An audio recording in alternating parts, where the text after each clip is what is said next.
A Zebra steel pen feels good the second you pick it up. These are tough pens that combine style, strength, and value. So, as you battle your way through the day, arm yourself with a tough Zebra steel pen. Now you've found Zen in your pen, and it's tough as steel. If you were hearing this voice, you know that it is not Dan Batard or Stugotz. What?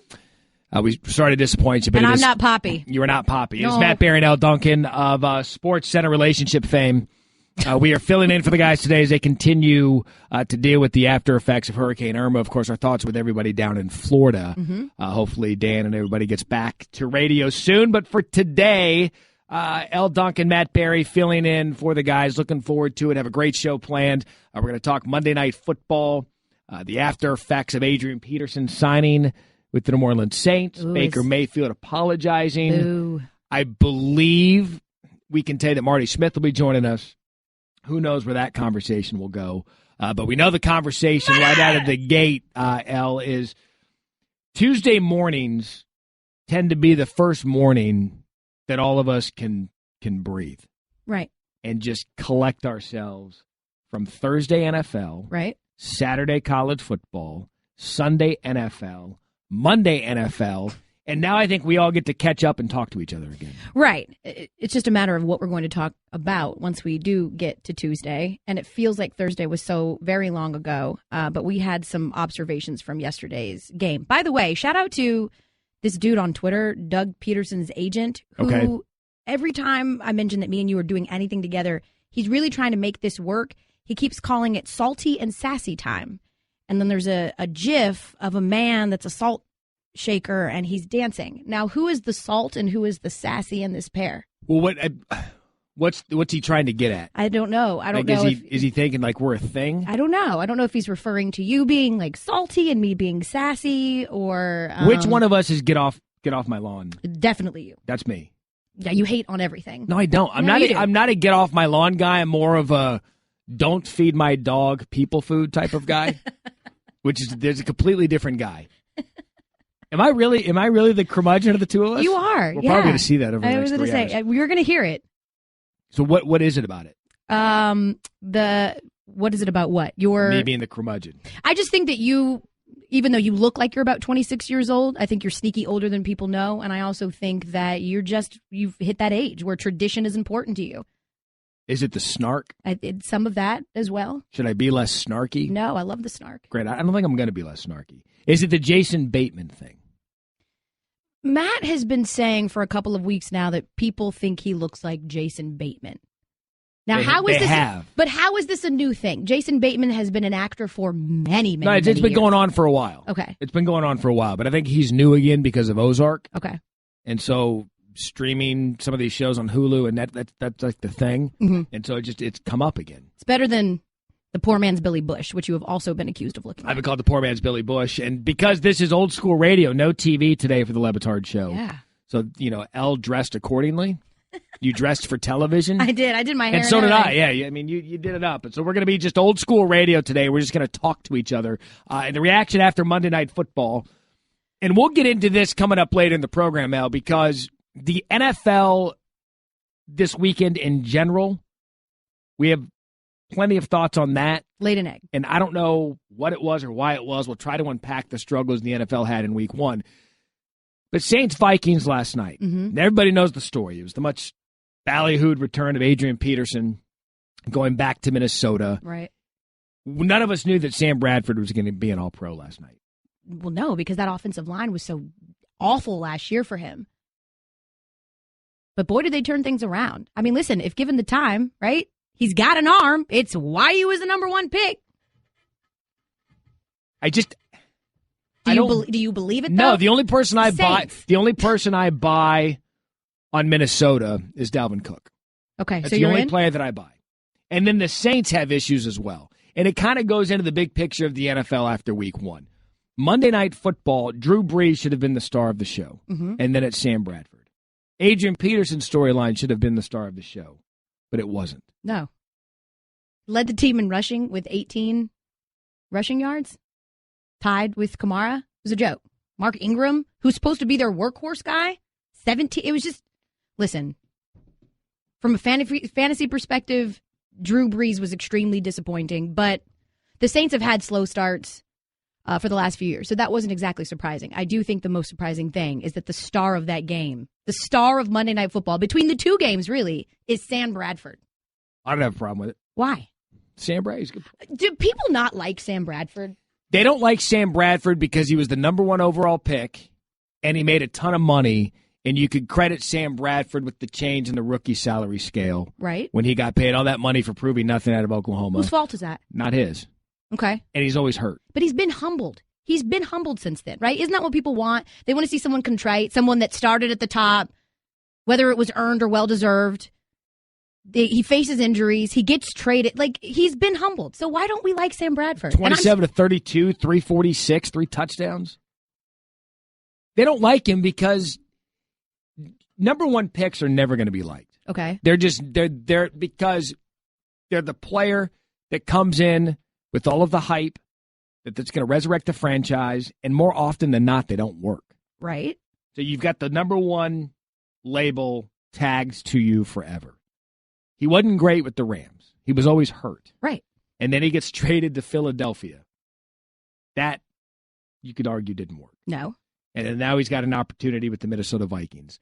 And when number 1 picks don't work, they're just not liked. Mm-hmm. Jamarcus Russell is not getting invited to anything anytime soon that's outside of his hometown. He's always our gold standard now. Because it was so bad. Like, Ryan Leaf is like, thank you, Jamarcus Russell, for doing what you did so that people can move on from me. He's just going to have that attached to him. And if he stays healthy, look, in all seriousness with last night's game, he looks like an NFL quarterback. He was effective. He moved the ball around the field. Dalvin Cook, the rookie out of Florida State, looked really, really good. If the offensive line and if they stay healthy, Sam Bradford could have that kind of career renaissance we're seeing out of Alex Smith. It feels very knee-jerk. It feels very knee-jerk. It was the Saints defense. That's what we do, though. Let's temper this a little bit. It was the Saints defense. It's week 1. And I don't know that we learned much about anybody in week 1.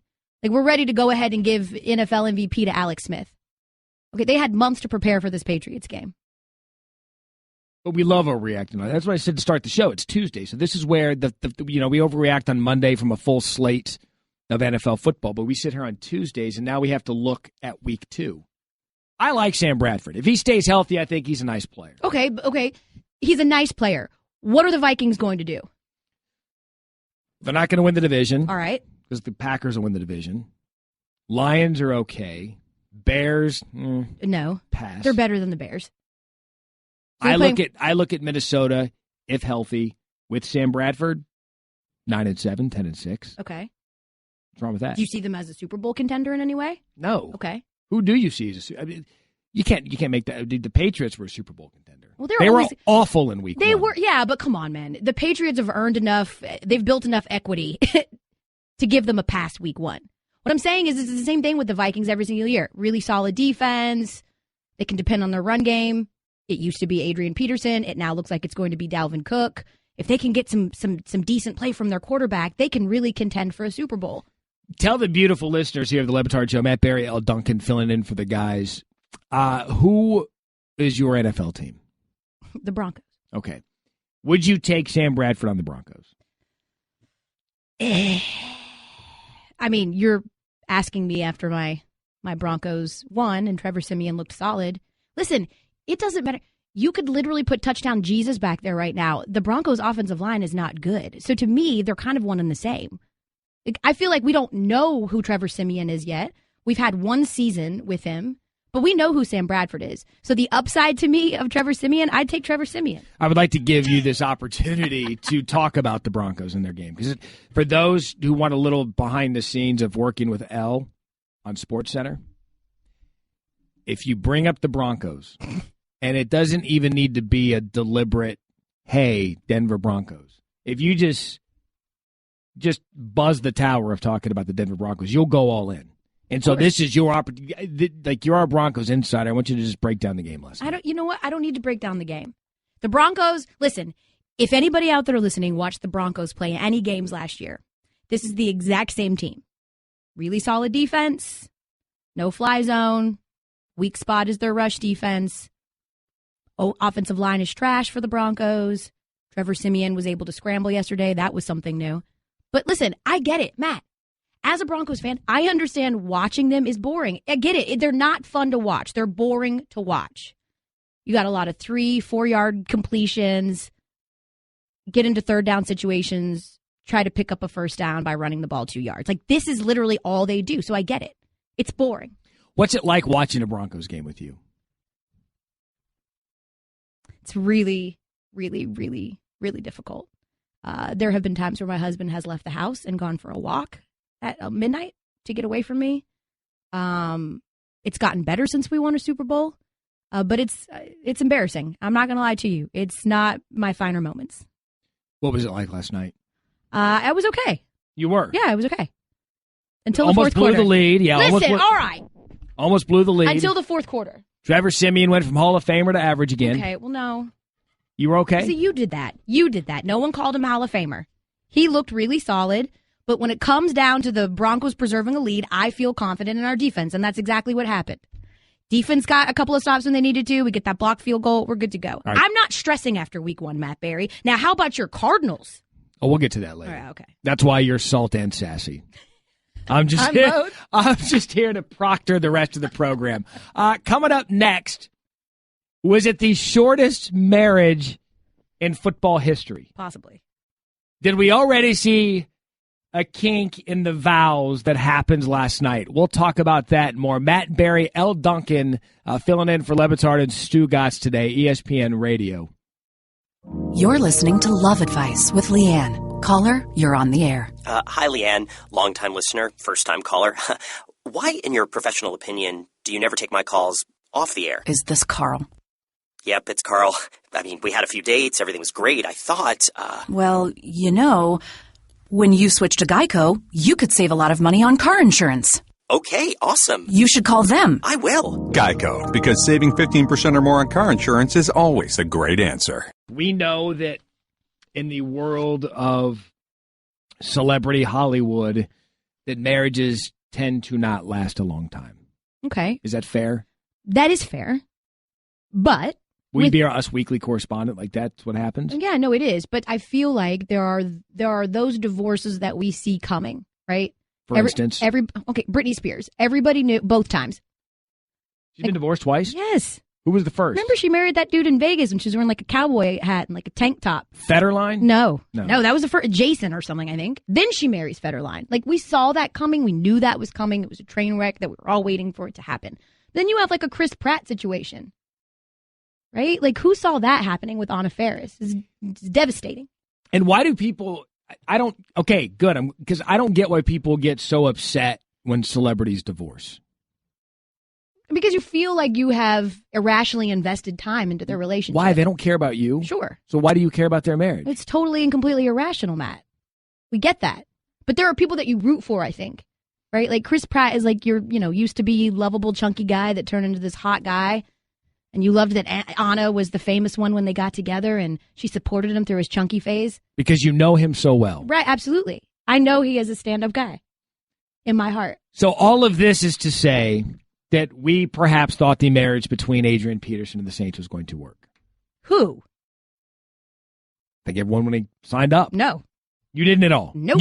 When this marriage was wed in contract paper lock signing, like marriages are with the contracts, you didn't think that this was going to work. No. They already have a running back. And they drafted Alvin Kamara. Of course I didn't think this was going to work. Is it over? Based on what we saw last night, it's not on great footing at the start. I mean, this is like getting into a huge fight at your reception. So he's Britney Spears and... Legitimately. Like, we could be seeing an annulment any day now. Why didn't you think this would work? I thought, look, Adrian Peterson is one of those players. We saw it when he came back from the torn ACL. He's the type of player that when he's got something to prove, he's really, really good. Okay. So I feel like he had something to prove because, if we're being honest, not a lot of people wanted to sign him. He wasn't the most sought-after running back. No, he was not, which is why he went to New Orleans. Saints, which is kind of an odd pairing with the kind of offense they run. But we've seen it with how they use Mark Ingram. They can be an off-tackle, up-the-middle type of team. Right. And so you would think Adrian Peterson, something to prove, going to a new franchise, playing his old team last night. You'd think he was set up to be at least a happy honeymoon. We didn't even get to the honeymoon. No. They didn't even get to the hotel suite. period. But again, that doesn't have anything to do with what Adrian Peterson was doing. They don't know how to use any of their running backs right now. I mean, your two leading rushers are Adrian Peterson and Alvin Kamara, 18 yards. Mark Ingram, 17 yards. So what I thought was that they wouldn't know how to incorporate Adrian Peterson into the fold, right? And how they'd take those carries away from Ingram because he's their workhorse. What I discovered last night is they don't know how to use any of them now. Not one of them. I think Alvin Kamara is the best running back on the team. Okay. Rookie out of Tennessee. Good player. Super solid. So is this an annulment? And their best pass-catching running back, too. Listen, I'm not saying it's an annulment. I'm just saying, and if you missed the game yesterday, all anybody's really talking about right now is what looked like a blow-up between Sean Payton, the Saints head coach, and Adrian Peterson. It looked like Adrian Peterson was screaming at him on the field. Well, here's what Peterson had to say about it after the game, whether or not there are any issues with his head coach, Sean Payton. No, any issues? No, I don't know what clip you're talking about, but you'll see it. Yeah, it's the one with the death stare. The death stare. Well, one thing I said to him was, "Hey, you got to run this inside zone," and we came out and we ran it. So, there's no conflict. Let's not try to spin it like it is. There's no conflict. I got a lot of respect for Coach Payton and his offense and what he's a great mind. So we're gonna learn from this. The Vikings are gonna learn from what they can learn from offensively and defensively, and coaching staff and coaching staff are gonna do the same thing. They're gonna look back and say, okay, what are the things we could have done better? And they're gonna improve on those things. And as the players, we have the responsibility of doing the same thing. Yes. Okay. My knee-jerk reaction says this is a terrible place for this to start. The other side says, does Adrian Peterson get this emotionally invested if they're opening up the season against Tampa Bay? No. Right? Like maybe what we saw was, as you just mentioned, someone who, when he has something to prove, tends to rise to the occasion. And boy, did he want to have a good showing at Minnesota in front of those fans. You know why? Because he saw his ex-wife with his younger, or he saw his old relationship with a younger, hotter version of him. Absolutely. And Dalvin Cook. Dalvin Cook, who looked really good. It looked really good. Mm-hmm. I don't know that this ends well. Okay. How does it end? Well, if it was up to me, it'd end with Adrian Peterson just going to the Cardinals and getting it over with. Okay. But cameras are everywhere. And the last thing you want, we were just watching up here on the monitors on SportsCenter, the last thing you want is talking about your team. You already lost to Sam Bradford and the Vikings. Mm-hmm. And now we've got this rift between these two that they say doesn't exist, which clearly it does. Clearly there's some issues there.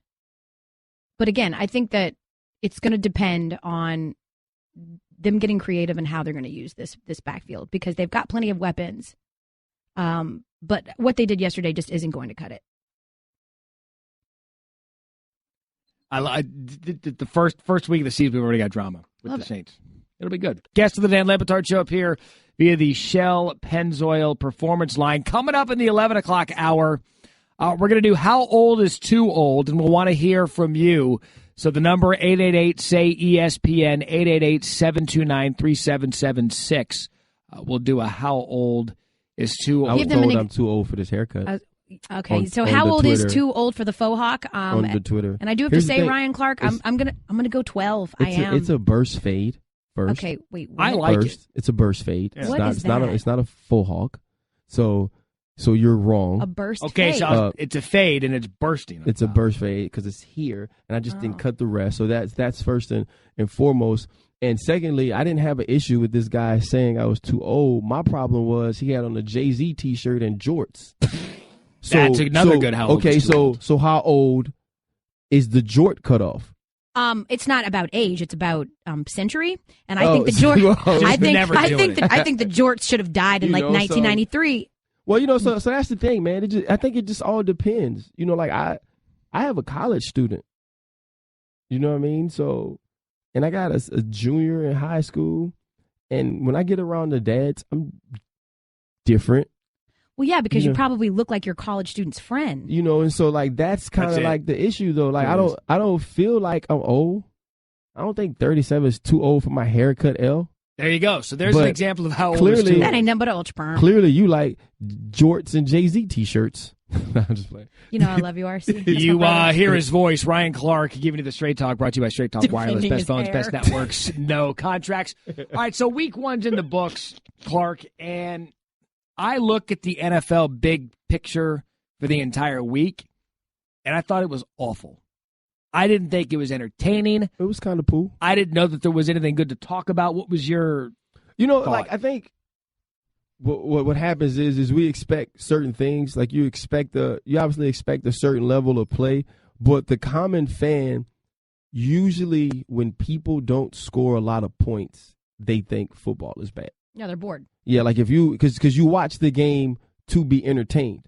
Remember last year, and this is a college game, I went to the LSU-Alabama game, and they scored 10 total points. Mm-hmm. And I watched it, and I was excited for 60 minutes. You're a defensive because guy. They bust people in the face, and they did, And so, like, it just depends on what you're watching the games for.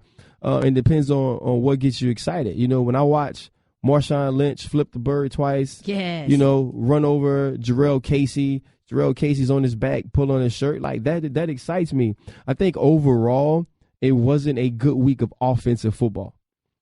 Defenses are usually ahead of offensive development early in the season. This year is the same, but offenses didn't look good. I think that goes to the fact that people don't play in the preseason anymore, right? If you look at that's true. If you look at Ben Roethlisberger, Aaron Rodgers, these different star quarterbacks, they didn't get a lot of reps, and so now they're just getting acclimated to playing together. They're trying to work on chemistry, and I think we saw a lot of that in week 1. I think football will get better, but yeah, it wasn't necessarily the most exciting week of football.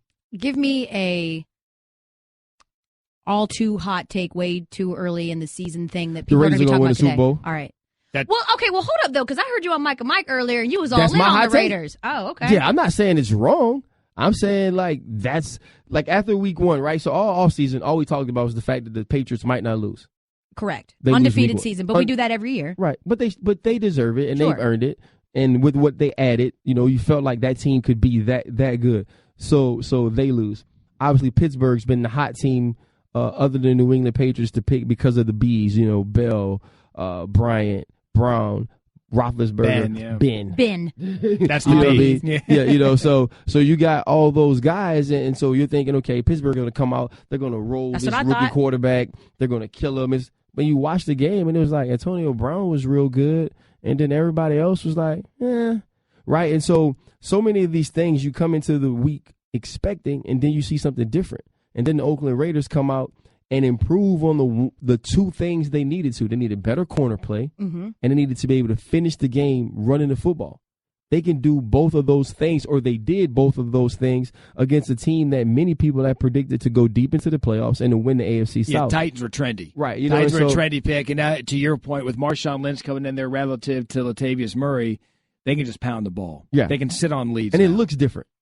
It looks more physical. Right. It looks different. It looks ugly. It looks Oakland Raider-ish. So is it a too hot take to say then that the two best teams in the AFC anyway are both in the AFC West? That would be the too hot take. Raiders, right? That would be the too hot take. But listen, after Thursday, everybody's all in on the Chiefs. Right. And listen, they looked solid, and I get it. When you see Alex Smith hitting 75-yard dimes, that gets you excited since he's Charlie Checkdown. But I think it's an all too early hot take on the Chiefs. Well, here's why the Chiefs take is hot, right? Because if you've been a bad cook your whole life, right? Like if my wife couldn't cook, you know what I'm saying? And she came in one night and I had this amazing meal. You know what I do? I go look for the boxes. Yep. Where'd she buy it from? You know Where'd what I'm saying? she bring that on from? He's right. I go look for the boxes. Yeah, Ashley doesn't cook. If I came home to me, I'm like, okay, I'd go to the bank account and look for the receipt. Yeah, and so right now we're looking for the boxes with Alex Smith, and it's not that makes him a bad quarterback, but he is check down Charlie. It's completely different from what we've seen with Alex Smith, and that's what. And people forget the Chiefs were 12-4 last year. It's not like this team was awful and 4-12. They were a good football team last year. We saw something out of the norm for Alex Smith, but that leads me to my next point. I think the NFL's got a huge quarterback problem. Football has a huge quarterback problem. I can list you these quarterbacks from Sunday, and I'd say 80% of them they don't inspire me to watch football. I have a fun stat here for you. The league average total QBR for this week was 45. Well, here's the garbage. Problem. Coach Tomlin would always say there's only 6 quarterbacks in the NFL that can win Super Bowls. Every now and then you'll get your Trent Dilfer on one of the most amazing defenses in NFL history. But he's like, every year there's only 6 quarterbacks that can take a team to a Super Bowl. The problem is college quarterbacking is bad. With the spread offenses. Quarterbacking is bad. And so you're taking these people that have never learned to play the position and trying to put them in roles and play on teams and schemes that they're not used to doing, that they haven't been taught throughout their lives to do. Like when you pick a dude top 10 to play corner, he could play corner because he did it in high school one way, he did it in college one way, and when you get to the pros, that's what you're going to ask him to do. Hey, Pat P, see that dude over here? Don't let him catch the ball. It's not like that for quarterbacking, and it takes people to be able to teach him. But because the game has changed so much and we're trying to make things easy for people who can't understand, you can't then make them intelligent quarterbacks who understand the game. I was talking to a scout when we did our coverage of the NFL Combine this year for SportsCenter. He said quarterbacks and offensive linemen are our biggest issue coming out of college now. And that's not good because left tackles and offensive line and a quarterback, that's the cornerstone of your franchise. And if it's being depleted down at a different level because of the style of offense, it's going to manifest itself on Sundays, and we're seeing that. Did you remember 2 years ago, there's a report out of Seattle. I don't know why we'd ever talk about Seattle's offensive line after they had that open door policy on Sunday. But there was a report. They sure did. Yeah, there was a report. Coach Cable, the offensive line coach, he said rather than draft or get an offensive lineman late from college who played offensive line, he'd rather take a player from another position. So he was saying, I'd rather take a defensive lineman and build him up myself. Wow. Teach him how to play offensive line in the way that I want him to play, then take a guy who's played offensive line, who has marginal talent, who you don't think is very good, and try to mold him from what he's learning, from what he's done in the college level and high school ranks, and take a defensive lineman who knows nothing but is athletic, can move, can get into space, is strong, is aggressive, because he feel like these guys are being ruined playing high school ball in the spread, playing spread football in college, and then they get to the league and they can't acclimate. And obviously it's not working for them. I was going to say that didn't work out well. It's not working for them, but I think it's just to point to Matt's point of, these guys aren't coming into the league prepared to play offensively. I just don't want to live in a world where Scott Tolzien ever shows up on a TV again on a Sunday. Well, it was bad. That's also dumb, though, right? Like that has nothing to do with the rest of the quarterbacks in the world who should have opportunities to play football. That's the Colts. That's the coach. That's the coach not doing what they need to do to have a backup quarterback that can actually play football.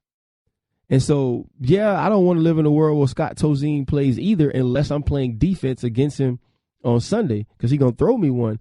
But other than that, like you got to point to some of the organizations and decisions they're making with the people they have quarterback in these teams. Tom Savage, Bill O'Brien deals up to get Deshaun Watson. He trots out Tom. At that point, just go with the rookie. Why would you even put him out for a half? What's the point? I mean, people were still parking when he got pulled. Yeah, that boy leash was shorter than a leprechaun.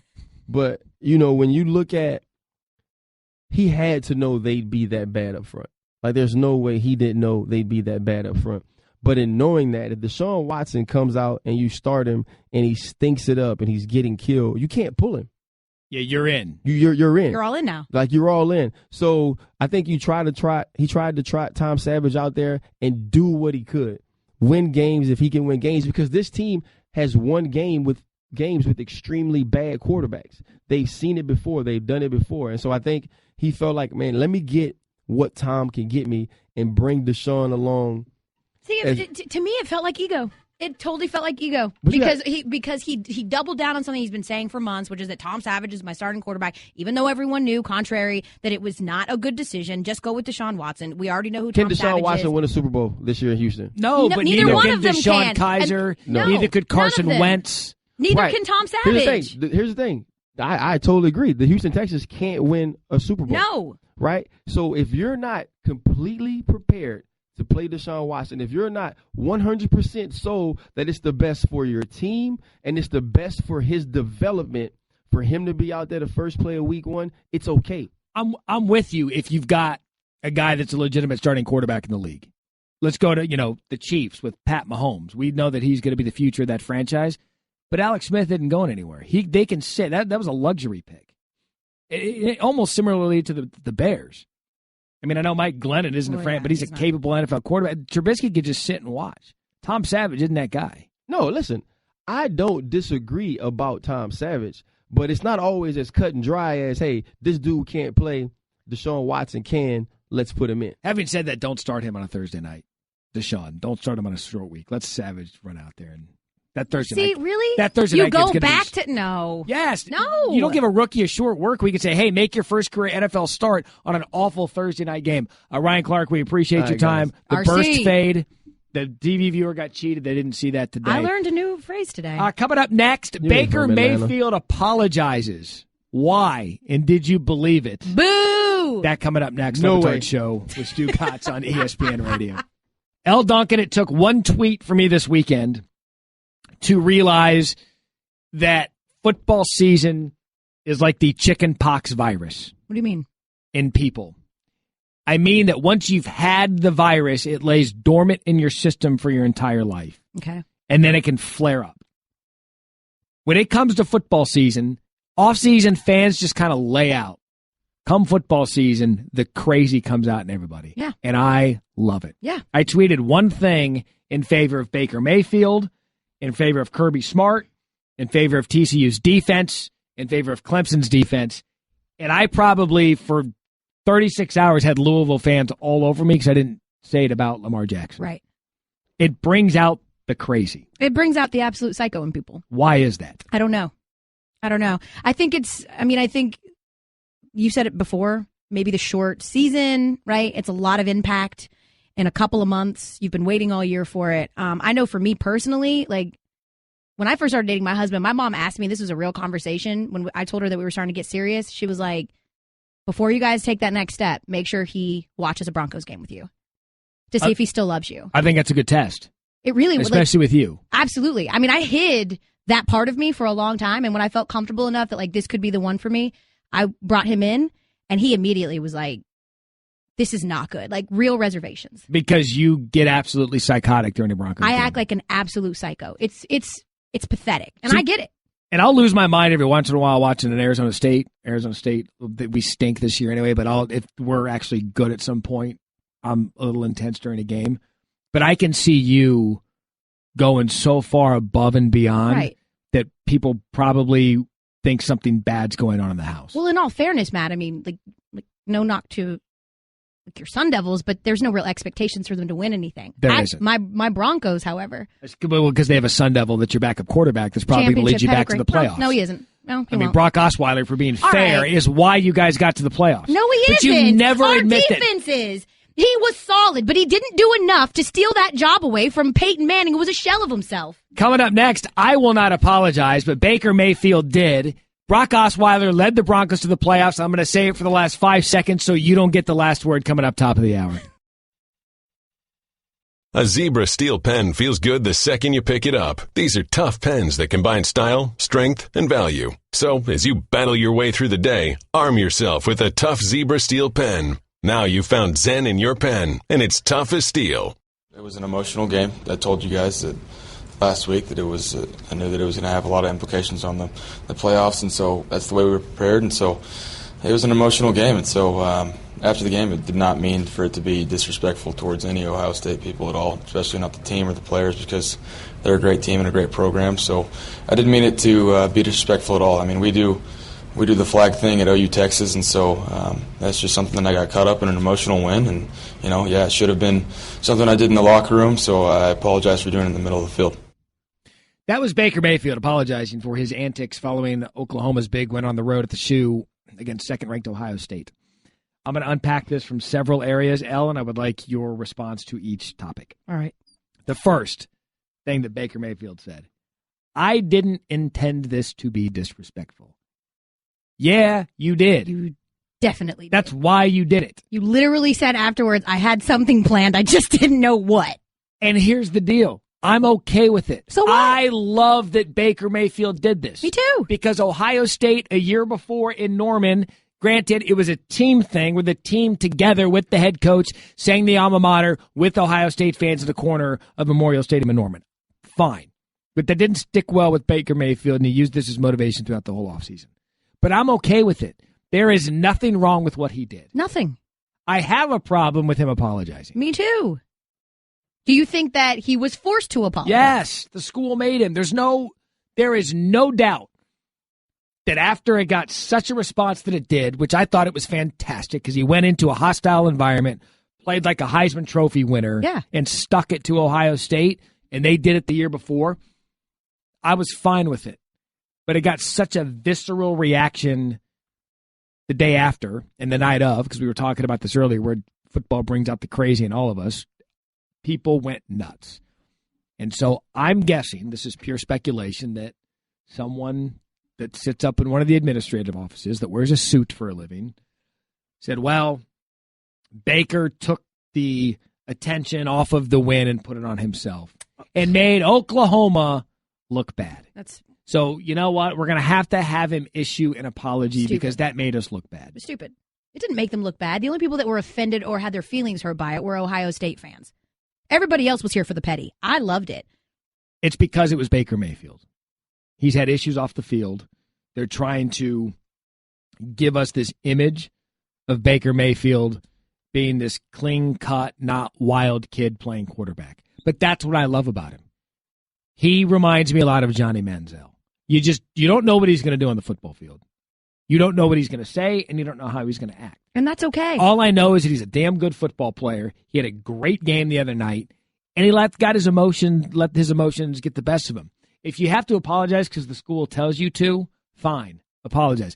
But don't say you didn't mean it to be disrespectful, because that was the whole intention of doing it. Of course it was. My biggest issue with what he just said was that he said he should have waited to the locker room. You can't plant a flag in the locker room, and I have an issue with that. Why don't you like that the school made him apologize? That's their role. That's their job. Listen, this is the part of sports that gets on my nerves more than anything, are these unwritten rules, right? The code of disrespect and respecting the tradition and stabbing it's stupid. It's absolutely ridiculous. That was an exciting game for Oklahoma fans, a decisive game for Oklahoma fans, really. And all we're talking about is whether it was disrespectful or not, that the kid grabbed a flag. Universities are institutions of higher learning. It's just so stupid. It's so dumb, and that's all this is. He disrespected, whatever. They disrespected him the year before. I liked it. He was emotional. I thought it was great. Why is this an issue at all? It's the same thing after Richard Sherman. I love when people exhibit those raw emotions like actual people do. That's what they're supposed to do. These are student athletes that shouldn't be putting themselves ahead of the University. No, whatever. This is dumb. These are people. He just had one of the best games of his career. And based on what happened to him the year before and in the offseason, the kid was emotional, and I was here for it. And I think it's stupid that anybody would force him or take exception to that. It probably would have been best had they not had him apologize, because now it's bringing up a whole other sort of emotion. It becomes a thing again. For all they're trying to do with Baker, and I'll tell you this because of what they've had to deal with him off the field, and the university has earned this right because of what he's done off the field. They're trying to kind of claymation and mold this guy into this image, because now it appears Oklahoma was a really hyped team coming into the preseason. We didn't know losing guys like Samaje Perine, Dede Westbrook, Joe Mixon into the NFL, how good they would be. But to go into Ohio State and manhandle the Buckeyes, it appears to me two things. One, Oklahoma's for real, and Baker Mayfield is going to be a Heisman Trophy candidate. Okay. And so now the image part of this is starting to take over. If you don't want Baker Mayfield to quote-unquote disrespect your home field, then beat him on it. Period. These aren't kittens. This isn't children. This isn't intramural flag football. Stop it. Can you agree, though, he probably shouldn't have done it? No. We liked it. I loved it. What's wrong with it? We see it all the time. People go to the middle of the field, stomp on your logo. He mentioned OU Texas. That's different because it's an annual rivalry that gets played at the Cotton Bowl. It's a neutral site game. The crowds are split 50% each way. It's a phenomenal football atmosphere. He's never going to see Ohio State again. He knew that he was going to get his last word. Absolutely. Yes. Would he have done that if this was last year and they had one and he knew he was going to come back? Probably not. But he's never going to have to face this team again. But you don't agree that he probably shouldn't have? No. I didn't think twice about it. Do we have the Lincoln Riley sound about why why Baker apologized. 'Cause his head coach, Lincoln Riley, 34 years old, youngest head coach in FBS, he came out and said, here's why Baker apologized. I think that's something Baker wanted to do. I mean, it's not – I found out after the game, that it happened, and I knew right away that, again, it's not taking a shot at somebody else. He was excited for the way – the team played and in that kind of atmosphere and environment. And he's, as everybody knows, is an emotional guy that, he wears his emotions on his sleeve. He's got a competitive fire that, I think rivals just about anybody. And I agree with you. I think he was letting his emotions out. And, Baker, everybody has a lot of respect for Ohio State, their tradition, the team that they've had before, the team that they have now. That's why it was such a good ball game. So it was no shot at those guys. It was just they were excited about the way we came and played in a great football environment. And there it is again, the word tradition. There's nothing wrong with that. I don't care, though. I don't care. I don't have to be handcuffed by your traditions.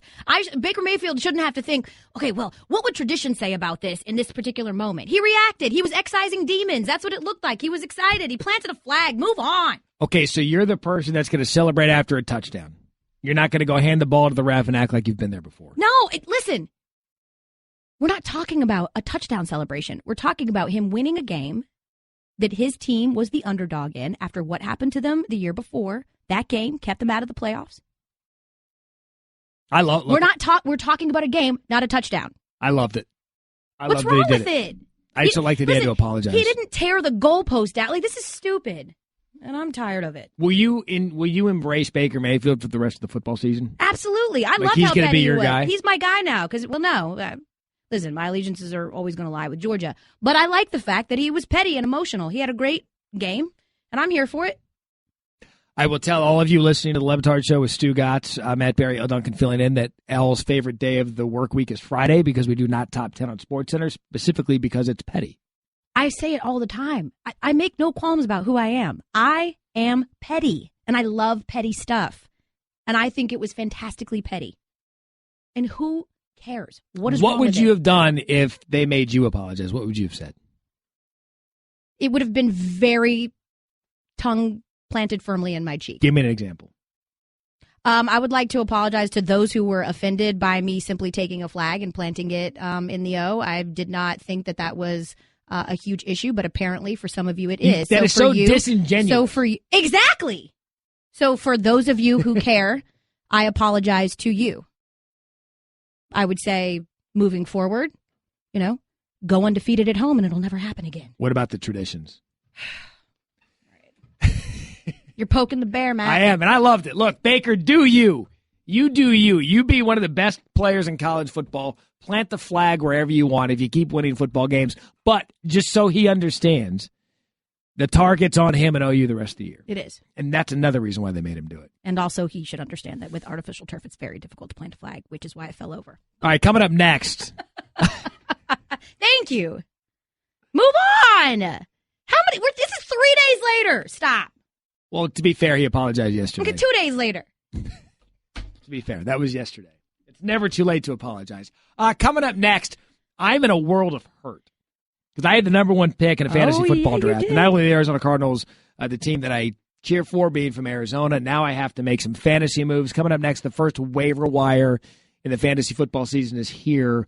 Who should you pick up if you lost some of your players? Find out next. And I have a plea for Matt Barry about fantasy. That's coming up as well. Daddy, where do babies come from? Honey? Mommy went to the store. Oh, well, you see, there's a mommy and a daddy, right? Right. And see, when they call Geico, they could save a bunch of money on car insurance. Oh, really? And that makes them happy? Yes, that makes them very happy. That's good. Yeah. Well, I'm glad we could have this talk, Sunshine. Geico, because saving 15% or more on car insurance is always a great answer. Coming up, Trevor Maddox going to talk a little college football with us. Plus, how old is too old? Line up 888-729-3776. You give us a hypothetical how old is too old. For instance, how old is too old to wear a jersey to a sporting event? 12. And we will give you the answer just like Elle did. You can tweet at us too. I have a confession to make about football season. never proud of it. I don't like that it affects me this much, but it is absolutely embarrassing how devastated I can get over fantasy football. Devastating. Like if I lose a game, which by the way I won in both my leagues this week, so I'm not. How did you win and you have David Johnson? Because I drafted well. Because my name is Matt Barry and I'm related to Matthew Barry in a roundabout way, so I know fantasy football. Yeah. I'm the talented Mr. No-No. Okay. But I lost David Johnson. And I immediately thought of you. And again, the petty in me was like, and I'm upset about it. Now I've got to go to a waiver wire today, try to pick up a couple of backups. Hopefully no one in my league is listening and gets them before me, which you're in the league. So did you win this week? no, dude. And you know what? That's what I wanted to talk to you about. All right, let's go. And Mike Clay's going to come up in the 12 o'clock hour to give you some fantasy football advice as we march towards week 2 to help people like Elle who clearly didn't win. So this is my first year playing fantasy football because I am an NFL purist, and I have always said I refuse to have to root for someone or a unit or pay attention to a game simply because I need them for my fantasy team. So basically, you're tradition guy in college football that you were just railing on. Yes. Okay. As long as we're clear on that. As you were. Correct. I was pressured into playing by you in this league. I thought camaraderie, like this will be good for us. Like, be good for our TV marriage. Absolutely. Okay. Let me join in on this. Let me participate, whatever. Against my better judgment, I decided to sign up. Halfway through our draft, I was ready to quit. Why? Because I was over it. I don't want to do any of this. How are you? Draft night's the best night. No, it isn't. I was over it. I started thinking about, oh, God, well, should I get this You'd have 1 minute to pick. And I start going into my whole, like, do I have too many people on a bye in week 8? And is so this going to work? It's a you issue. It became a thing. It became a thing because it sounds like mentally you weren't ready. No, I had done for the rigors that are the draft. Correct. Well, I had done all my prep, so I was ready, I thought. So you're just not fun to you? No. So I get through the draft, and I'm thinking, all right, like I don't love this team, but I have Le'Veon Bell. I have Drew Brees. I have a couple of guys. Do we have some music we can play so I can read Elle's roster to the beautiful listeners of Batard Show with Stugotz? I was projected to score 122 points. Am I permitted to give your team name out? Sure. Stick to Sporks? Yes. It's fantastic. KFC made a great creation there. All right, so here is your roster, of which I don't think it's as bad as you're making it sound. And it drives me nuts that you're not into this and that you wanted to quit. I want to quit But I do now. appreciate that you did it for our Yes. TV marriage. I think that'll go a long way if there were ever to be like TV marriage counseling, right? Which I hope we don't get to that point. All right, here's your roster. Drew Brees. Nice pick. You would think. Well, don't get mad after one week. I know, you're right. All right. Le'Veon Bell. Nice pick. You would think. Didn't do great. Joe Mixon. Potential's there. That was based on potential. And by the way, this isn't in the order that you picked them. This is just your roster that you started this week when you lost. Right. Doug Baldwin. In a PPR, points per reception league, he eats up some receptions. Yeah. That's a nice pick. Here's where you got by everyone who took Terrell Pryor Sr. No, I thought in my head, Kirk Cousins, looking to inflate some numbers. Look, Terrell Pryor did better than Doug Baldwin did yesterday, sadly.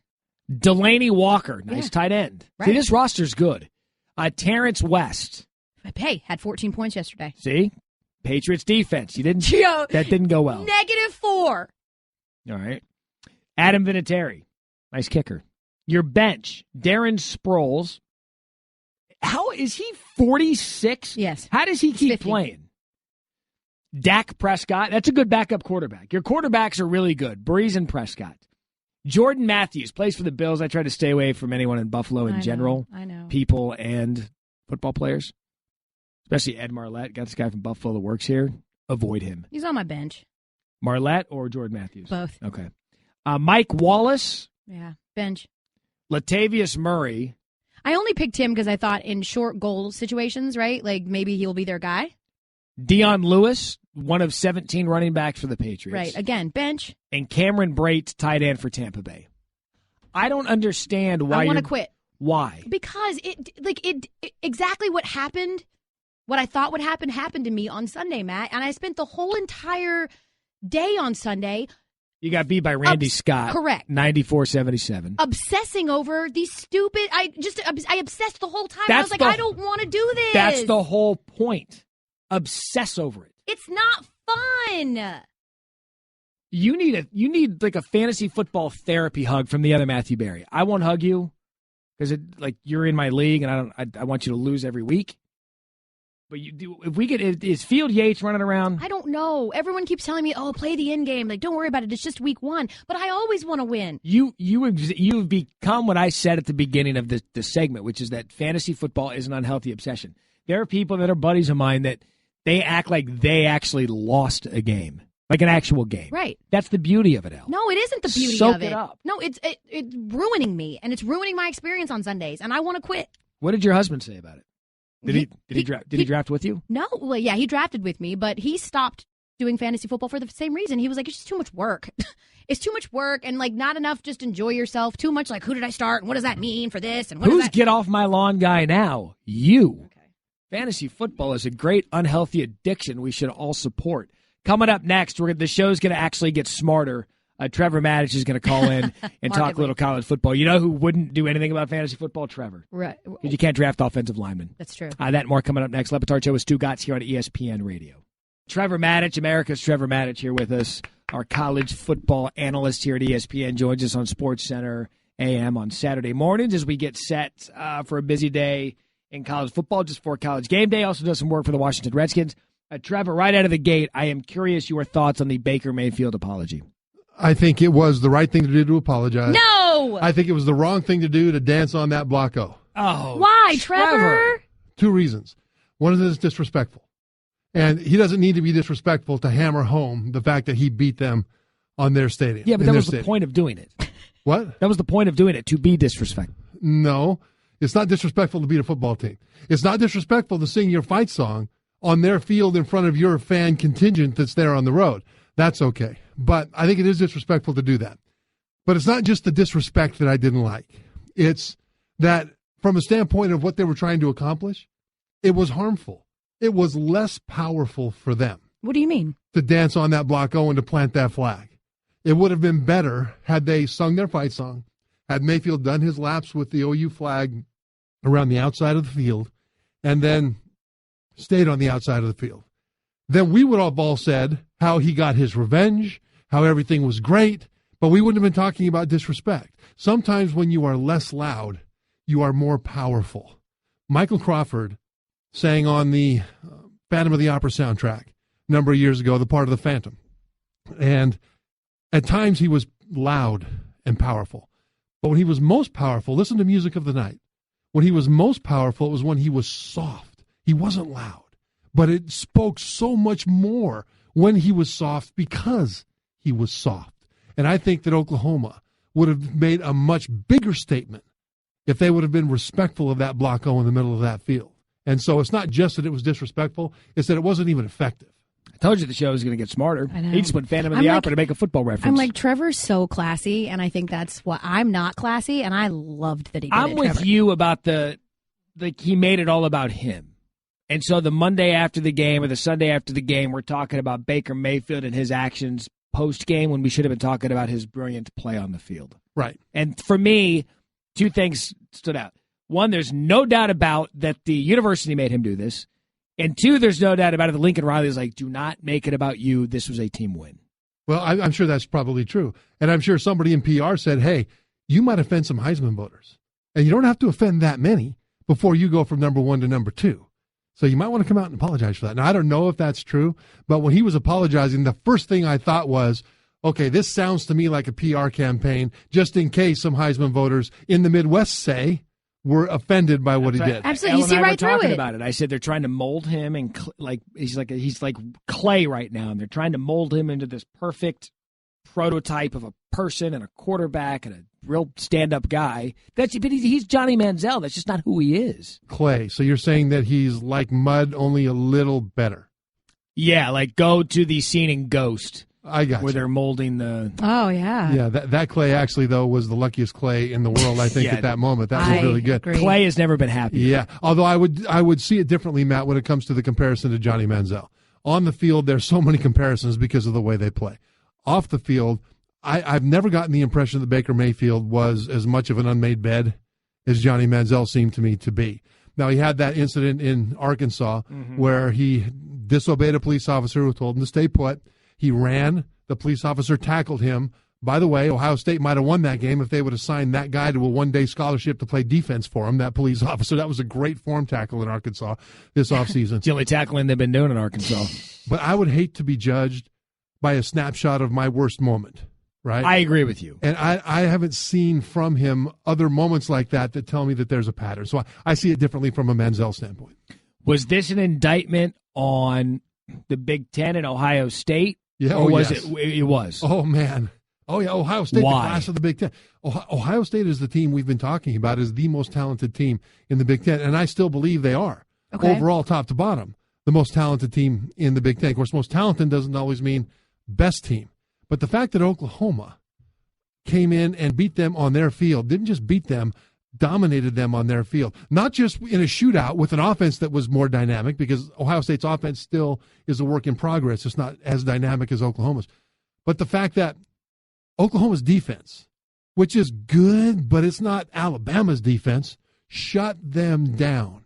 Shut them down on their home field. Those things look really bad for the Big Ten. Plus the fact that if Ohio State now goes on and wins the Big Ten. Correct. Right. Tell me what That's you think. the problem. What are you thinking there, Matt? If they go on to win the Big Ten, they're in the playoff. Well, you would think.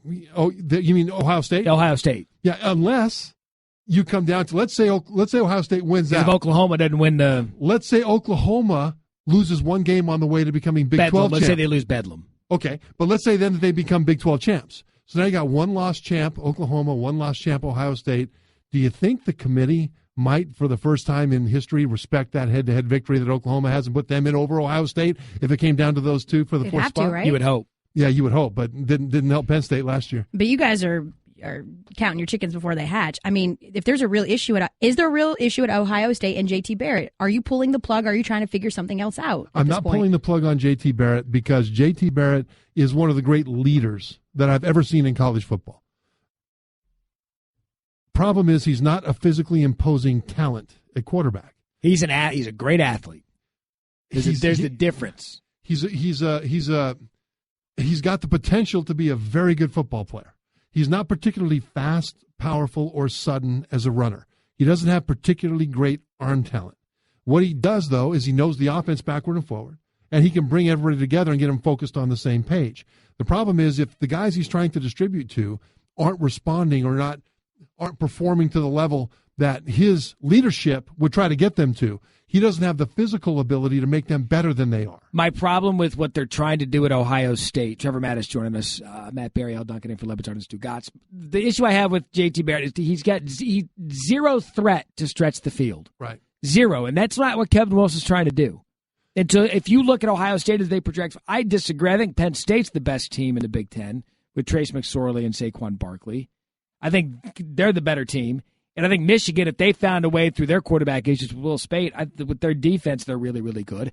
I just don't see JT Barrett when he steps on the field as a threat anymore. And for me, for Ohio State, that's a problem. Right. Now, trick question.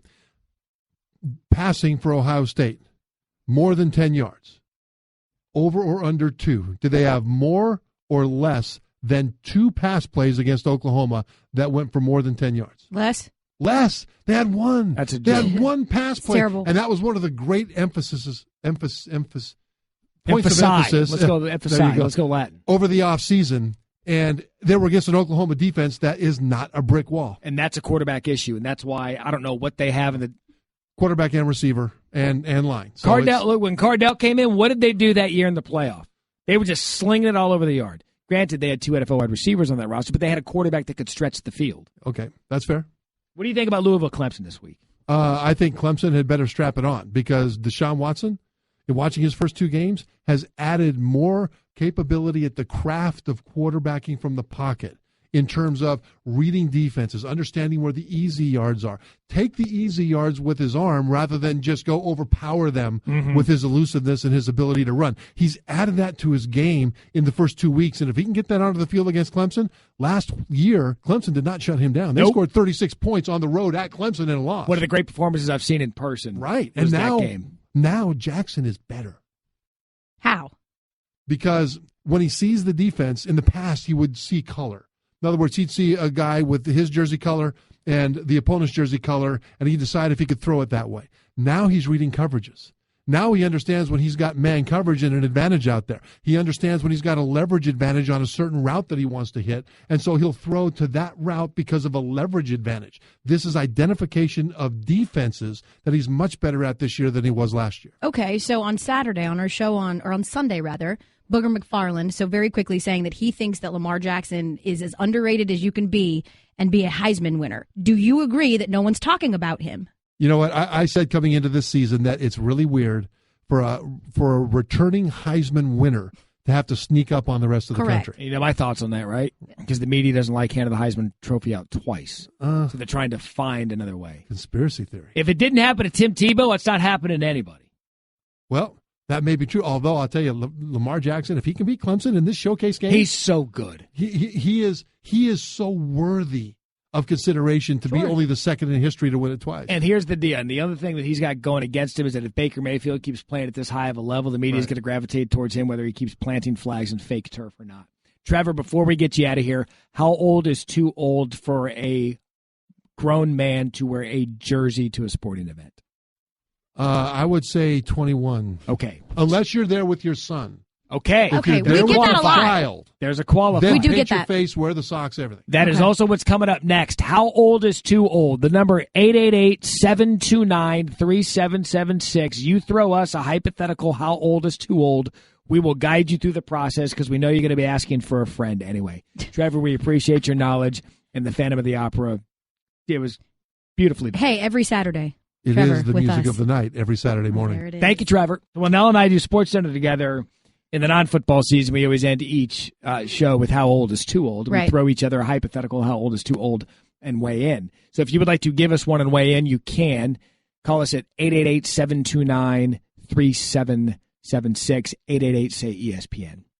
So, El, my how old is too old for you is something that I've been seeing on social media, and I didn't know these still existed, but how old is too old to be getting hickeys?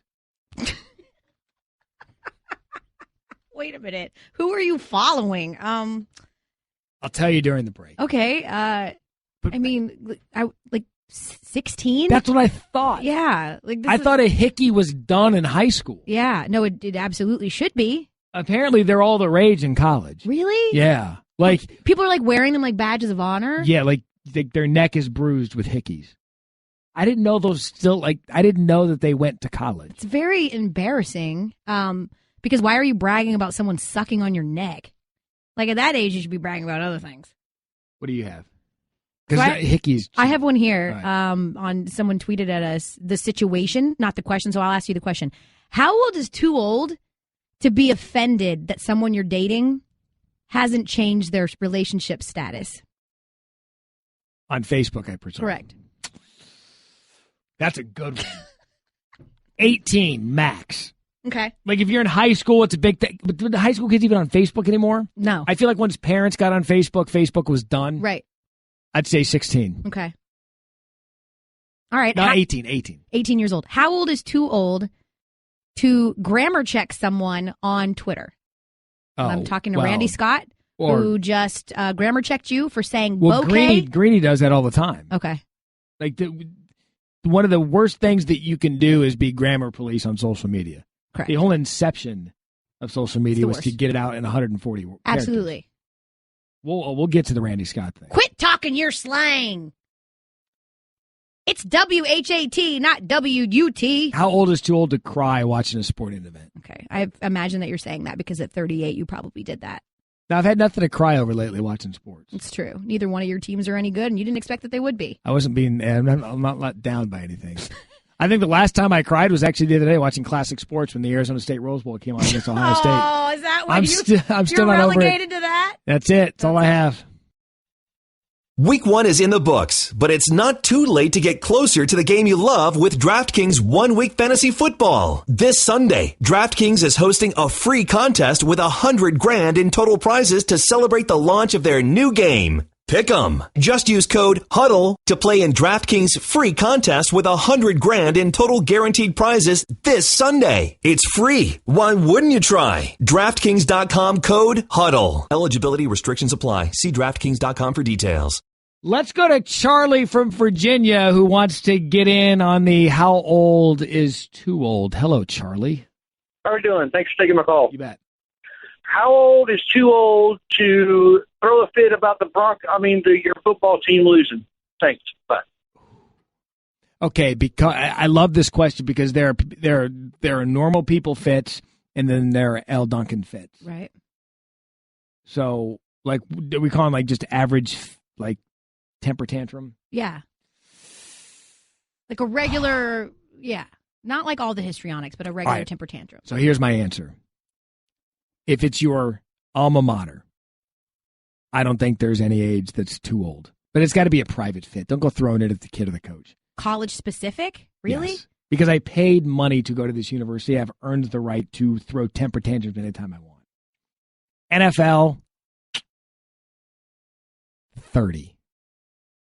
No, I disagree. All right, what do you have? I mean, I think that you can't reach the level of breaking things. Have you ever done that? You have, I could tell. However, what did you break? Possibly a remote or a Sounds like you might break your husband if this goes on any longer. Oh no, he already knows. That was the marriage test. He leaves the house. Right. Yeah. I have a good one here too. What was your answer though? By the way? 40. Okay. 40. Once you know what? I won't even make it age specific. Once you have children who can watch you and are parroting what you do, you probably need to stop. The priority should change from Correct. NFL to the children. Correct. They're impressionable. It's probably good for the future of America. Okay, I have one here on Twitter from Ben. I'm so guilty of this too. You ready? Yep. How old is too old to say the phrase, "It's lit"? Oh. That's one of those phrases I wish you could uninvent. College, probably 22. Do people say on fleek anymore? No. They don't? No. Is that kind of a cousin of lit? Yes. Like, did fleek begot lit? Yes. What's but your like answer? you would say things are do you like still on say fleek. It's lit? You would say things are on fleek. I do because the problem is that I always get amnesia and I forget what we said before it's lit. So like now all I can remember is the time when it's lit was a thing and I don't remember a year ago what we said before it's lit. Like it's going ham. So when was that? Is crunk? Am I just being really white right now? Yes. Yeah. People said it's ham. What's that? What's ham? Oh, going ham. You don't remember that song, Hard as a Mother? Ham. He's going ham. I may have been on vacation during the ham phase. Come on. It was a song with Kanye and Jay-Z. Let these know who I am. I'm about to go ham. Come on, Matt. L. Doc and Matt Berry for Batard and Stugotz. Did you know that you can take the NFL with you wherever you go thanks to the TuneIn app? No matter where you live or what you learn or which team you love, TuneIn brings you the home and away call for every game live. Download the TuneIn app and listen live. I'll Apple Music that song later. Okay. NFL Week 1 in the books following the doubleheader of last night's Monday Night Football, which created all sorts of storylines the day after. The biggest storyline for me coming out of the NFL in Week 1 is it wasn't that good. Yeah. We worked early. The matchups or in the results? General. Okay. There wasn't one the two matchups that I was fired up about were in the afternoon game, Packers Seahawks. Dud. Not good. I mean, the Cardinals, I'm a Cardinals fan, but we know how that turned out.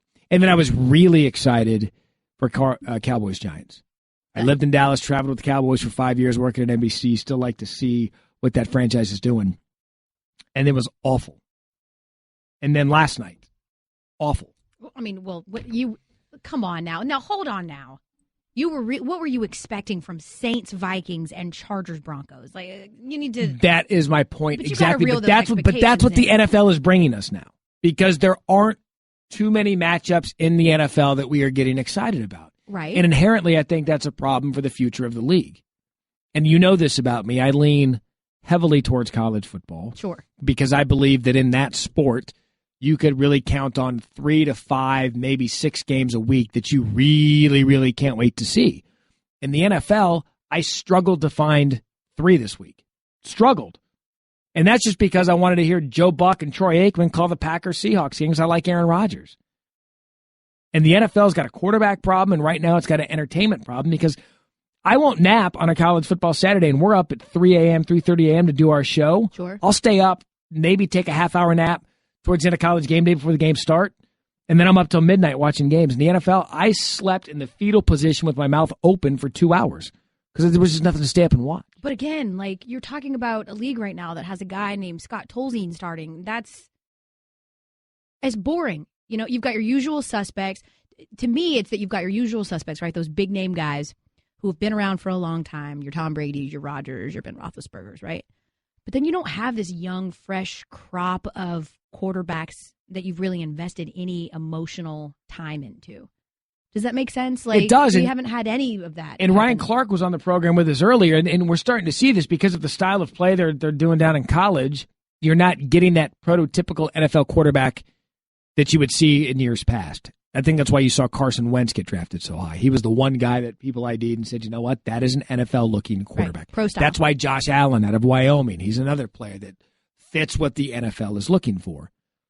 But when we get into this era of next wave of quarterback, the NFL is going to have to do something to find a way to make it interesting.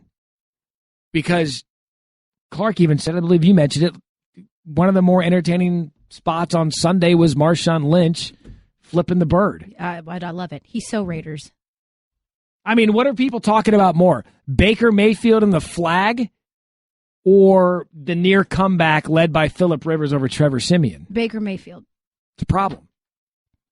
When your Thursday night matchup this week, who is it? Is it Andy Dalton versus either Tom Savage or Deshaun Watson? Who, again, though, but think about that, though. Look, let me play devil's advocate and say, if you would have told me a few years ago that Andy Dalton wouldn't have been fun to watch, he's regressed so much. So but again, even when he was good, he wasn't fun. He was a little the boring. Bengals offense is fun to watch. AJ Green was fun to watch. He's fun to watch.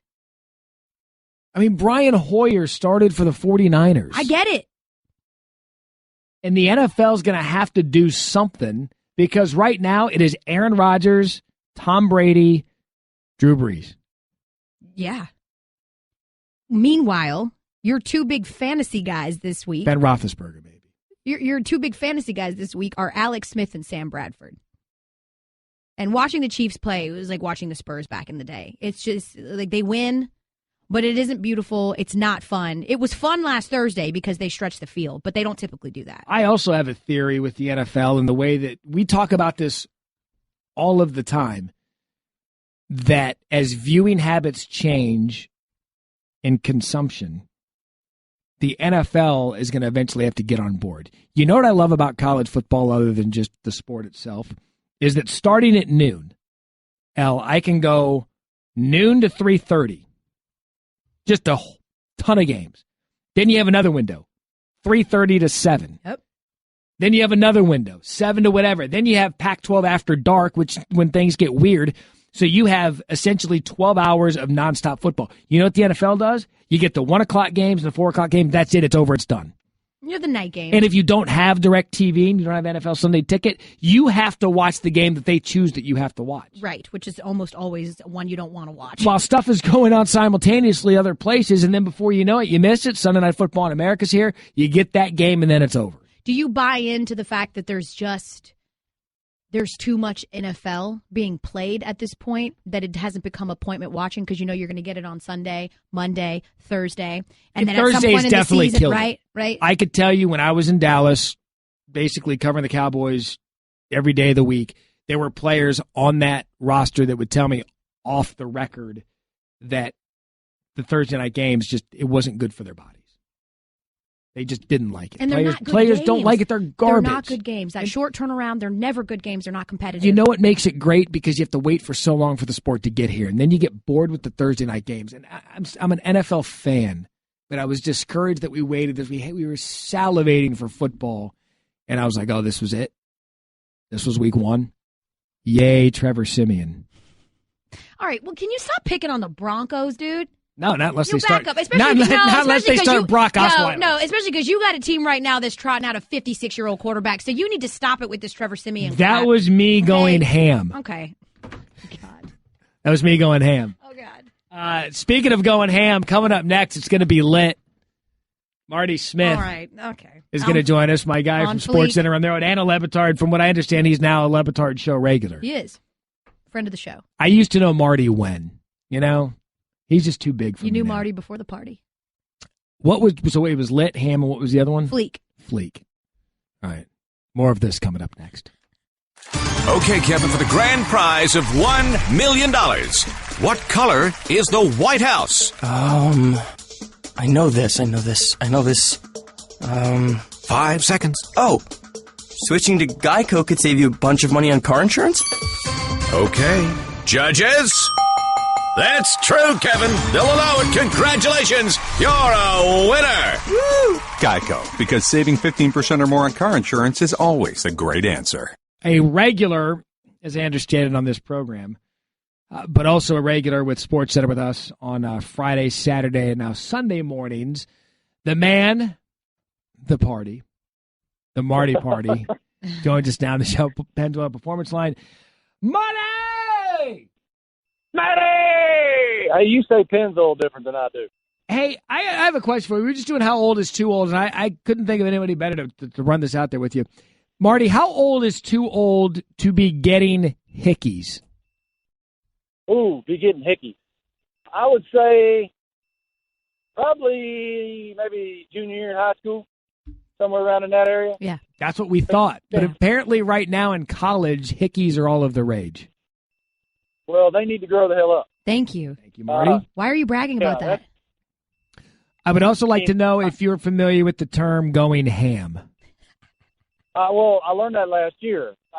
Somebody said it to me, one of the college kids that I was interviewing, and I can't remember what school, but it was that term was said to me, and if you saw the quizzical look on my face in the aftermath of that being said to me, it would lead you to believe that I'm so old I didn't know what that meant because I'm so old I didn't know what that meant. It had to be explained to me on the tweeter. When you're relying on the tweeter for such things to be explained to you, you know, A, you're in real deep trouble, and B, you're old. Can you do us a favor now that we're bringing this up? Is there any way at some point on Friday or Saturday or Sunday when you're doing the show with us, Sports Center, can you work that into a live shot going ham? Yeah. College hickeys are going ham. Well, stay away from the hickeys, but the ham, I would love to see if you can get that in. I will do that just for you. Thank you. And you will laugh, and we will be joyful and merry. Hey, Marty Smith, has Marty Smith ever said it's lit? I'm just like on TV, in your own lit? personal. Yeah, it's lit. No way. I'm too old for that. Okay. What are you doing? I have used the fire emoji before, though. Yeah, you like the emojis. I've seen you do that. What are you doing this week, Marty? I'm always interested in your schedule, and I feel people are as well. So give me this week in Marty Smith. So Thursday, I'm going to get on an airplane, and I'm going to fly over to Louisville, Kentucky. And I'm going to spend Friday with Jalen Smith, the wide receiver, awesome wide receiver, ACC Receiver of the Week, in fact. Louisville's number 9, the greatest number, by the way, Barry, for those of us who are still Uncle Rico and live in high school and still love our jersey number from high school. We do love that, number 11. Yeah, I'm going to spend the day with Jalen and hang out with him and learn a lot. Of course, he was Lamar Jackson's roommate last year, and so he knows a whole lot about the Heisman Trophy winner, and we'll just start getting prepared for that tremendous game that's coming up at 8 p.m. on Saturday night between the defending national champions and the defending Heisman Trophy winner. And I look forward to it, man. It's going to be awesome. I'll be in Louisville Thursday, Friday, Saturday, Sunday morning, and making TV with you guys all weekend. I expect it to be a tremendous game. I'm impressed with Lamar's development.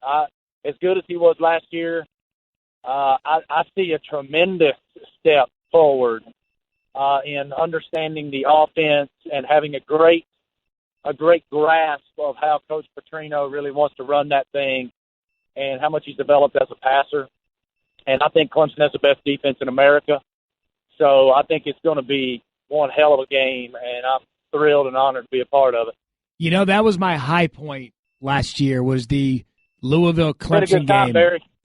That was Louisville-Clemson last year in Death Valley when we were there acting like idiots. For me, was the high point of the college football season.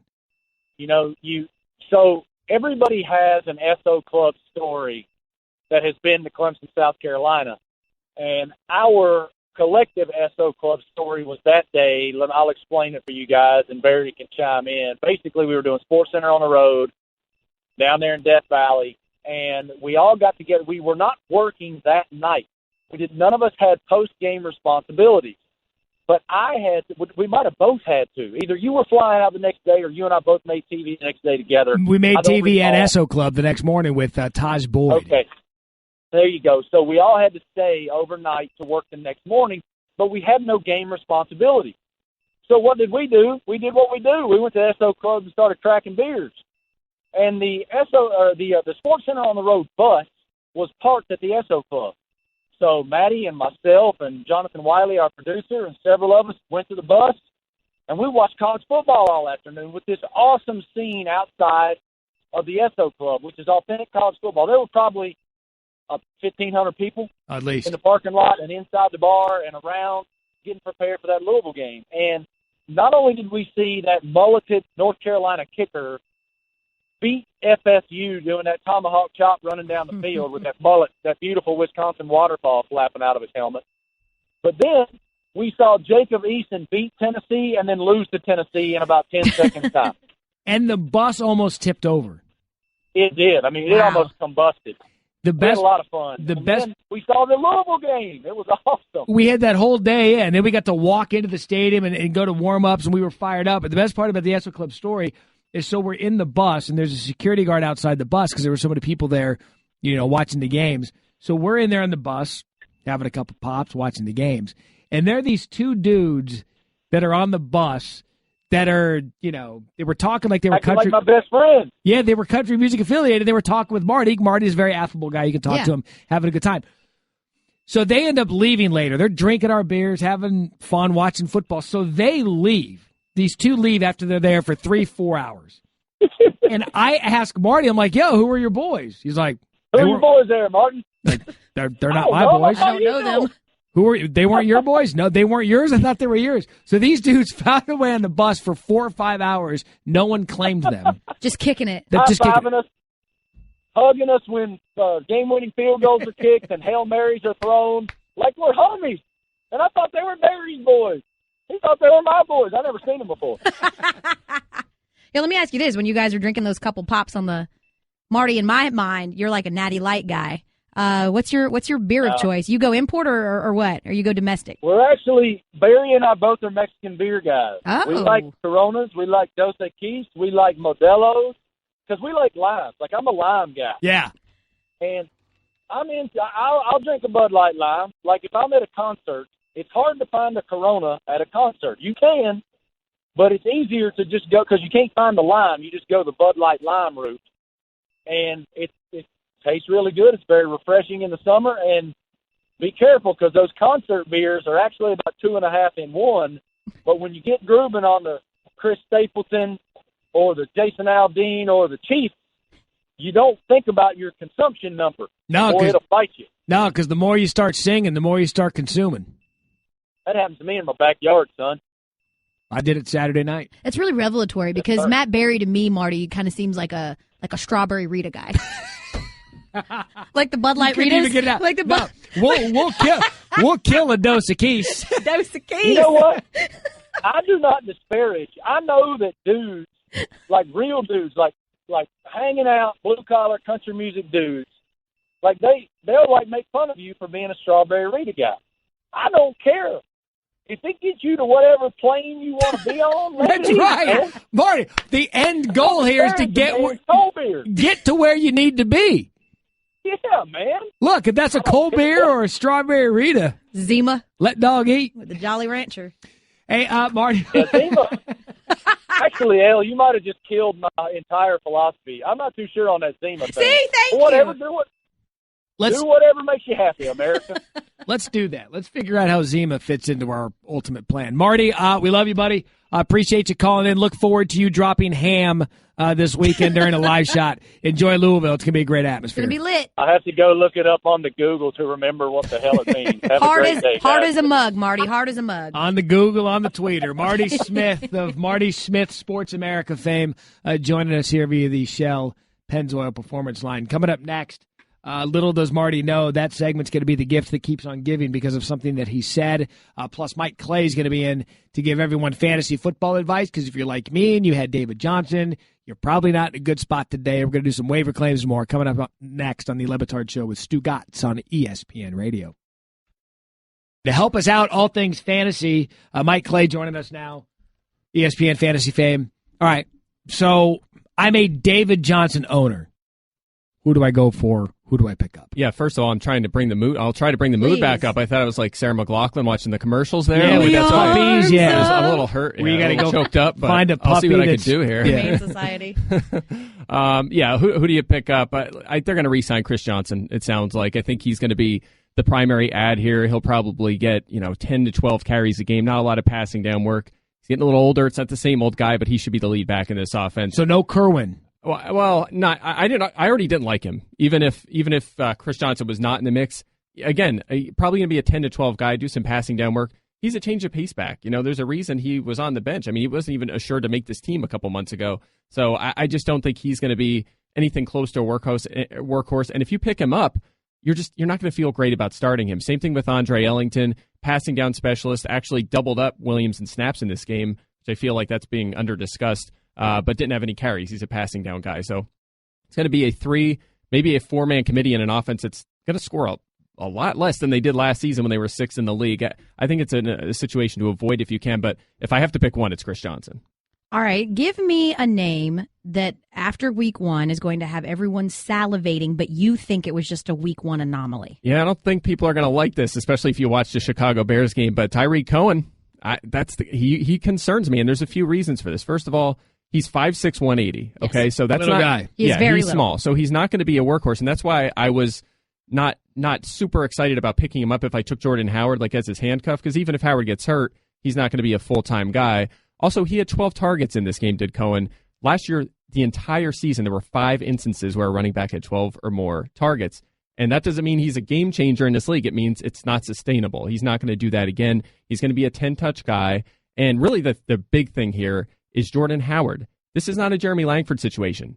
Howard is very good at football. He was good coming into the league. He was good last season. He was very effective, good after contact, a workhorse back, has a lot of size. He's still young. He's going to be the lead back there, Cohen, a change of pace guy. Give me a player that perhaps had a ton of expectations going into the season at week 1, disappointed a lot of owners. I think a lot of people saw Adrian Peterson disappoint last night. I know he wasn't a guy going in the first round by any means, but there's a lot of people drafting who were really optimistic that in that Saints offense he would be a double-digit touchdown sort of player, play a big role, and we didn't see that last night. In fact, Alvin Kamara, the rookie, led that backfield in snaps, which is kind of shocking. And frankly, they play New England this week. Maybe you'll get more efficiency out of Ingram and Peterson, but they're going to be playing from behind again, so it should be the Kamara show again in the second half. So I think Peterson jumps out. I know you're invested in Le'Veon Bell, so he was a disappointment. But again, my God. They limited his workload. He'll be fine. You expect guys like that, though, some of the top 5 picks in drafts to pick it up this week? Yeah, definitely. So you do? I mean, because here's my question. This is my first year playing fantasy, and I played the hits. I thought I have Drew Brees on my team. I have Le'Veon Bell on my team. They were huge disappointments. You think this is just week 1 rust? Like I'm still good to go? Are there going to be people you think that are overreacting to some really bad performances of that course. they saw? Okay, it's overreaction day or week or after week 1. Of course, the Chiefs are the best team in the NFL. It's just the Patriots are done. The era is over. I believe I think they got shut out by Buffalo the one year and won the Super Bowl after being shut out week 1. I mean, these teams will bounce back. I mean, even the Saints offense last night struggled. I just talked about Peterson. So did Drew Brees. They're playing on the road against Minnesota in the season opener, one of the best defenses in the league. They'll bounce back. So, yeah, don't overreact. Bell last year he played about 94% of the Steelers snaps, which is crazy for a running back. He was closer to 70% in that game. So he'll get his feet under him and play more, and that's the case for a lot of these early round guys. Give me this year's, after week 1, I know it's week 1, so I don't want to get too out of control, but give me this year's Todd Gurley. Todd Gurley. The guy was so high. I drafted him, and I still can't get over it. Maybe, last year I did. But who's a guy that just you don't think is going to hit this year? How about this guy? I don't know if you've heard of him, Todd Gurley. Really? How about that one? So Todd Gurley gets a Todd Gurley award. He may. Now I listen. Here's the thing. He's getting volume, right? So he was on the field a lot. He did a lot of passing down work. He had, 97 yards in that game. He scored a touchdown. That's good. The problem is we were complaining about his yards per carry last year at 3.2. He was closer to 2 yards in this game against a Colts defense he should have been able to run on. So we haven't seen the efficiency. He doesn't look great on tape. The good news is they are trying to use him more creatively. Maybe he could bounce back, but he's probably the most likely candidate. Okay, to the good people who assumed, listen, Brandon Marshall's going to get some looks having to line up across from OBJ, and that in a game that he didn't even play in, OBJ didn't even play in, he had 3 attempts. Are you trying to get rid of Brandon Marshall today? I don't know if you're going to get anything for him. That's the problem. Yeah, it's. I think a lot of people are going to be concerned after that. Wow. No Beckham, and he had 2 targets, caught 1 pass. I mean, that was a disaster. I was kind of on the record as thinking their improvements in the offseason were overstated for the Giants. I mean, you had Evan Ingram. He's a rookie. He played a lot in this game and didn't make much of an impact. And Marshall's 33. So you look at the teams, really. This is what really jumped out to me in week 1. Teams with bad offensive lines struggled. Mm-hmm. Houston, the Giants, the Bengals, Seattle. Those 4 offenses combined for 1 offensive touchdown in week 1. That is crazy. It's crazy. So that's something that has to be a red flag going forward. How much hell do you guys catch from the public? In general, a significant amount. Yeah, I bet once the season starts, like your guys' Twitter mentions or your guys' ats are phenomenal. Oh yeah, they're great. I'm also on the Chargers bandwagon this year, so you can imagine what I was hearing at halftime last night, early in the third. They almost came back. They did and looked good. All right, enough say about that. But Broncos are my team, Mike. And of between you, Yaters, and Matthew Berry, who gets it worse? Probably Matthew, I right? think Matthew for sure. Yeah. Everybody loves Field, right? I'm sure Field doesn't get it. Not? Yeah, Field. Everybody loves Field. I love Field. Everybody loves Field. We appreciate your time hopping in with us today. If you had one guy that, regardless of injury, give me 2 players to just hop in on the waiver wire. I'll go Kenny Golladay for sure. I think he's going to drop off a little bit in the upcoming weeks, but he had 7 targets in this game, scored 2 touchdowns. You look at it in the preseason. I will say this, though. Marvin Jones was shadowed by Patrick Peterson, the best shadow cover corner in the NFL. Golladay had Justin Bethel. It was a great matchup for him, so he's not going to do this every week, but he looks the part. He's 6'4". It's a pass-heavy offense, low volume, but pass-heavy offense. He'll continue to rise as the season goes on, so I like him. And, I mean, it's not overly exciting otherwise. Maybe Chris Carson, if he's out there. Mm-hmm. He's still pretty low-owned. We'll see. Thomas Rawls will be back this week, so I don't know what they're going to do there in that backfield. But Carson should, at the very minimum, be on benches. I actually called him back in March, February, potentially this year's Jordan Howard. I really liked him in the process, so he's a guy to keep on your bench for now at least. Can I keep you on retainer for Elle?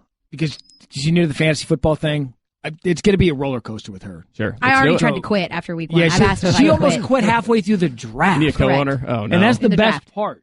Yeah. So we're going to keep I was you on ready. retainer. I'll help you out. Thank you, please. I think Field won't be good for that job. Matthew Berry. We're gonna. I'm gonna just keep sliding into Mike's DMs like, yo, this guy or what?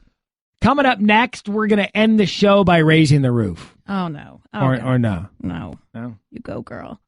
We've sat on this for a while now, and it was a debate that started probably 2.5 hours ago when I was reading a 1-800-Flowers read. Yeah. I said, get a bouquet of flowers. Right. And our friend, Randy Scott, who I've known for 13 years, 14 years, says, is it bouquet or a bouquet? No, he didn't say is it. He said bouquet is greater than bouquet. He was making fun of He was you. doing it. So he did it like all real men do. They do it on Twitter. And so it got us to think. So we got in a debate about this. Is it bouquet or bouquet? I think bouquet. Bouquet sounds stupid. I just got her a bouquet of flowers. Get a bouquet of flowers. So then we started coming up with other things that you say incorrectly. So then Marty Smith gave us the gold of Dos Equis. Dos Equis instead of Dos Equis. Dos Equis. Right? What are some other words that we started arguing about? Okay. If your father has a sister, she is your aunt. Okay, I think that's your aunt. It's not aunt. There's a U in it. Aunt. There's a U in it. Doesn't matter. Do you say gaunt or do you say gant? Do you say homage or homage? I say homage. Oh, you would. Give me another one. Okay. This is one of my favorite ones, and it drives me freaking nuts. Okay, good. You're trying to talk about comparisons. Is it comparable or comparable? It's comparable. Thank you. I say comparable. I hear people say comparable all the time. If you are lying on a couch and you've reached a point of comfort, what are you? Are you comfortable or comfortable? Comfortable. Comfortable. Comfortable. Where do you put your mail in when you lick it? Like when you lick, you put your paper in. An envelope. It's an envelope. It's an envelope. No, it's not. Envelope. So now one that's got AU for aunt, E is all of a sudden and not eh. In this, yes, it's an envelope. Doesn't it just sound prettier? It Envelope. sounds French. An envelope. I'm not really trying to turn on an envelope. It's like, dude, here's your envelope. Here's your envelope. Denver is in the state of Colorado. No, Colorado. Ew, why? No, I hate when people say Colorado. Why? No, it's not Colorado. It's not. Don't extra addo it. Just Colorado. All right. Where do the Saints play? New Orleans. And not New Orleans, right? It's New Orleans. Is it Louisville or? It's Louisville. Thank you. Like lull someone to sleep. Like Louisville. They'll love me for that. They already hate me for the Lamar Jackson thing. Where is Las Vegas? I know where you're getting at. I think it's in Nevada. No, it's Nevada. No, technically it's Nevada. So then why Nevada? Nevada. Well, okay, I didn't say it like that. Nevada. Most people don't say Nevada, and that's why you said because you go the Nevada route. That's why you said, what was the last one that you just Colorado. said? Colorado. That's not how you say it. My family's from there. It's Colorado. These type of conversations are typically why we don't get asked to fill in. I think so. But the winner of this was Dos Equis. Dos Equis. And it's bouquet. I've got one last how old is too old for you. Oh, good. Let's end it on a high note. Someone asked me, how old is too old to wear your letter jacket to your high school homecoming? Eric? Oh, that's good. That's good. High school homecoming. How far removed? 18. Okay. How far removed from high school is too old to go to your high school reunion? That's why that movie, Friday Night Lights and Varsity Blues, is so brilliant. You're never too old, Elle. That's true. Pleasure filling in today for the guys. Hopefully they're back soon. Elle, I'd say I'm not going to see you for a while, but I'll see you tomorrow. For